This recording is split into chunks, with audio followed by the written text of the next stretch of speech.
lot of my students ask me how to make a grey. The immediate response is to use black and white, and of course that will give a whole range of greys, but they're really rather dead, and there are a lot more interesting shades of grey to be found.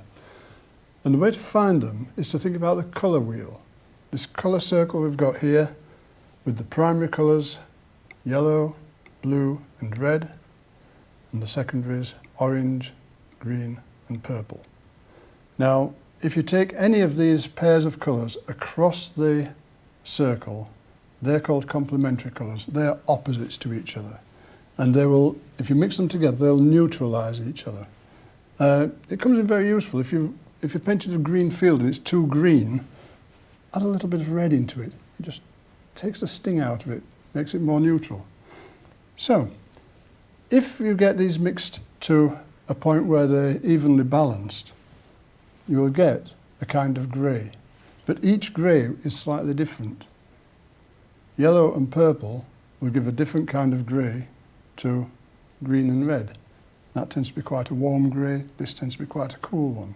If you want a really dark grey, using the blue and the orange, think of it as a dark version of the orange would be burnt sienna or burnt umber, two browns. Brown is a dark orange.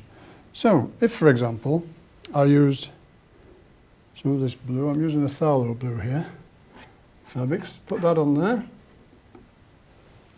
and then I pick up the little bit of the burnt sienna. If I mix those two together in the middle, I get something that, to all intents and purposes, just looks dark. You can't tell whether it's brown, blue, black, hard to tell. But if you just add a touch of white into it, you can see we've got quite a nice grey there. The two colours will neutralise each other and brought up a nice grey.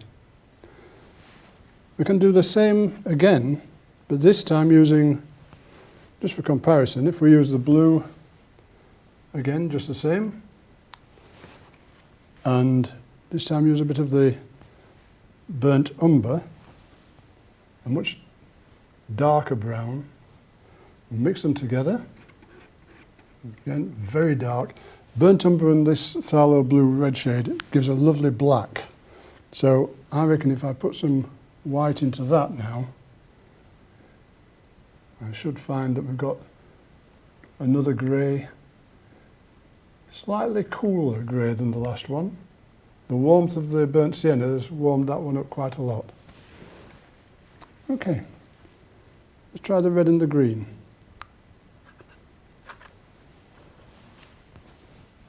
Go with the red.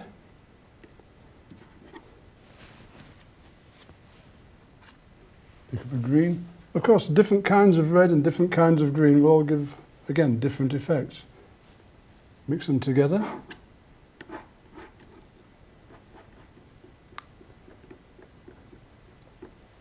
It's a lighter colour already, you can see. And if I add a bit of white to that to see what we've got, that's a very brownish grey. Perhaps a bit more green would make it cooler, bring it more to a grey colour, a little bit more green. And we've got a very warm grey there. Let's try the yellow.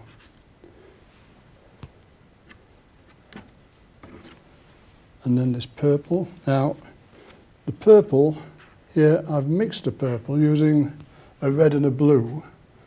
Not the most purplish purple I could have got. If you use something like a violet or a lilac or something like that colour, you'll find you'll get a whole different range. But let's pull these together and see what we end up with. I think the purple will be much the stronger colour here.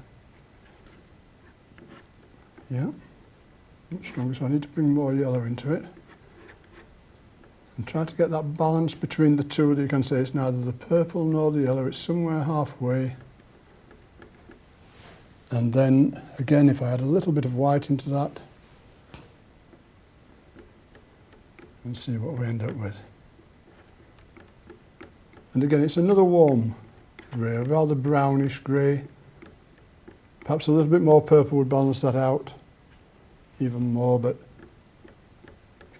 I think the greys that we've got there are far more interesting and far more versatile than anything you would get with using black and white and all the different variants of reds and greens. You can make lots of shades of grey.